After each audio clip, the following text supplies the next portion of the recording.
The Museum of Failure is born out of frustration with this society we live in that's obsessed with success.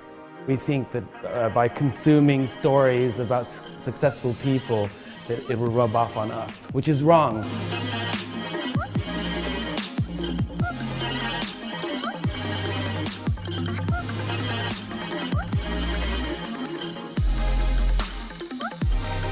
The criteria for the museum is A, it has to be an innovation, B, it has to be a failure, and a failure is defined as a deviation from expected results. And the third criteria is that I have to think it's interesting. This is the Atari ET. It's regarded as the worst video game ever made. People hated it. ET, he walks around, and the problem is he gets stuck in these deep holes and he can't get out. Today it's sort of a cult following because it was so bad. There are some rumors that Sony didn't allow the porn industry to use Betamax. Big mistake.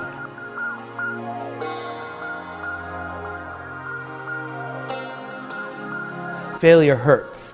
It hurts socially, it hurts our self-esteem, our self-confidence. It's innately human to be ashamed or to feel bad when you're confronted with your own failure.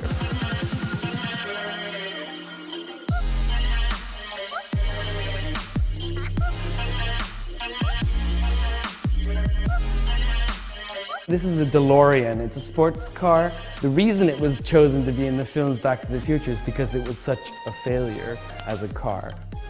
There's two companies that have reached out. Their legal teams have reached out to me. I've bought items through obscure Russian discussion threads. Two of the items at the museum have been donated by disgruntled employees. There's a lot of Swedish innovation failures because the museum started in Sweden. The most iconic would have to be the Itera plastic bicycle from 1982 that wobbled as you biked, so it didn't quite make it. There's some Swedish candy or sweets here that were a failed attempt to make an American marshmallow. The failed marshmallow actually turned out to be a fantastic success. It's one of Sweden's most popular candies right now.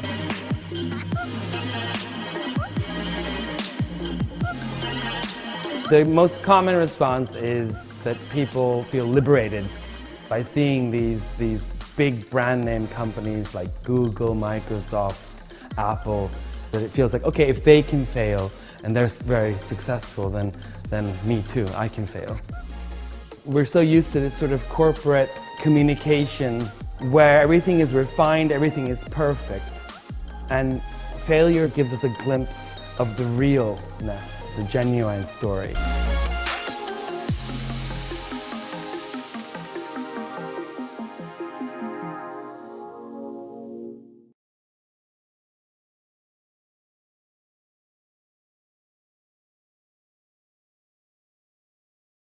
Hello everybody at the Global Innovation Forum 2020. Innovation needs failure. You already know this. What's less apparent is that innovative companies need to be better at learning from failure. And these are the two major aims of the Museum of Failure. A, we need to accept failure if we want any kind of progress. And B, we need to improve our learning from failure. We're afraid of failure because we're afraid of the social consequences of a failed initiative or project. So we're afraid of what other people would think of us. The basic emotion associated with that is that of shame. Now, shame is a very strong feeling that evolutionary, the function of it, has been to keep us close to our flock and to make sure we don't do anything or limit our behaviors that risk our relationships with other people. And so when we fail, we feel a shame of that we're devalued by that group, by the group of people that we find important around us. What we can do to minimize and decrease our fear of failure is to start to realize that there's a difference between bad failure and good failure. Bad failure is when we let down our flock by being sloppy or incompetent. And that should be punished by the group. Good failure is failure that's done at the forefront, when we push our limits and we leave our comfort zone. It's when we fail in the name of progress. This type of failure is positive failure. And this is the type of failure that we actually don't get punished by our social group. And we should become less afraid of it.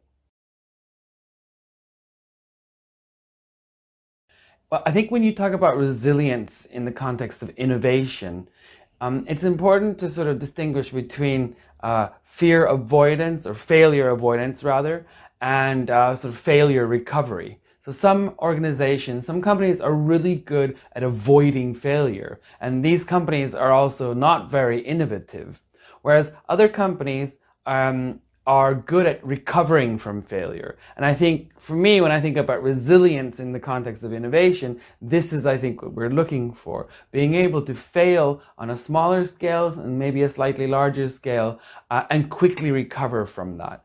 And I think by creating an atmosphere, a climate within an organization that allows us to freely both admit and talk about and then hopefully learn from our failures is key. The key word here is psychological safety. It's a fantastic concept, and I think anybody who's interested in innovation cultures should look into it.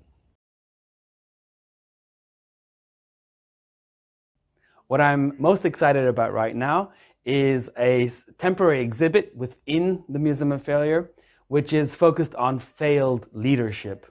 I'm sure there's, plenty of examples, and if you would please send me your favorite example of failed leadership, send it to info@museumoffailure.com. Thank you.